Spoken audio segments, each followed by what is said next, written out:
Now tell me, what's the happiest day in the whole world? Alam niyo po ba kung anong pinaka-happiest day sa whole world?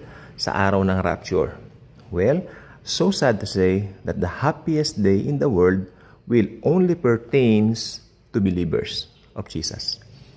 Tatagalogin ko, ang pinakamaligayang araw sa buong mundo ay may connection lang sa mga mananampalataya ni Jesucristo na ating Panginoon.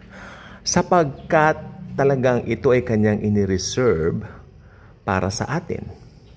Gusto ni Jesus, yung pinakamasaya, yung pinakamaligayang araw ay para sa kanyang mga believers, the born-again Christians. Okay? So if you're not born again, if you don't receive Jesus as your very own, very personal Lord and Savior, then that happiest day ay hindi sa iyo.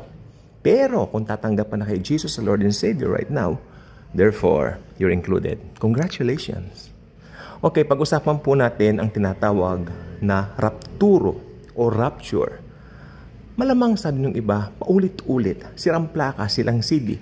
Pero okay lang. Alam niyo po ba, the more na inuulit-ulit mo ang rapture o ang isang topic o kahit anuman topic, ito ay nagkakaroon ng pitak sa puso at isipan ng mga nakikinig.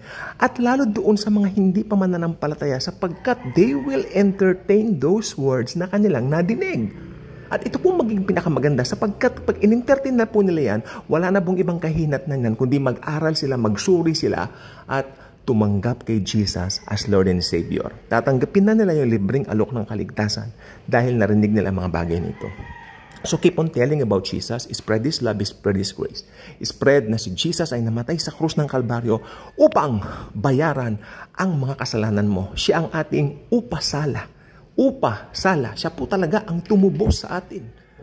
Yung atonement niya na ginawa sa atin, perfect and forever. Sabi ng iba, forever.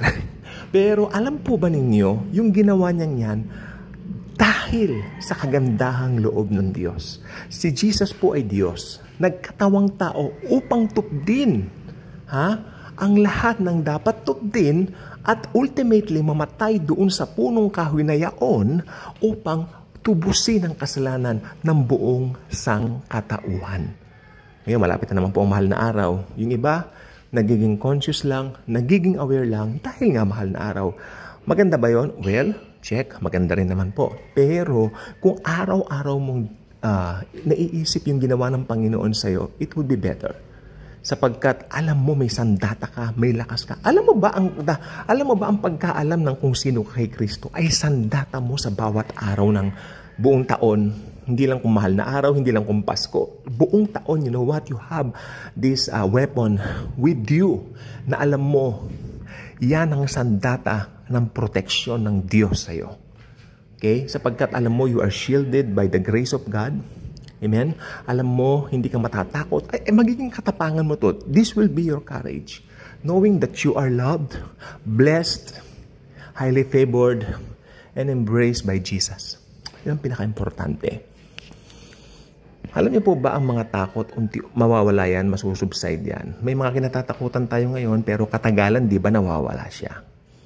Kung kinatakutan mo dati ngayon, parang naalala mo, natakot ba ako dyan?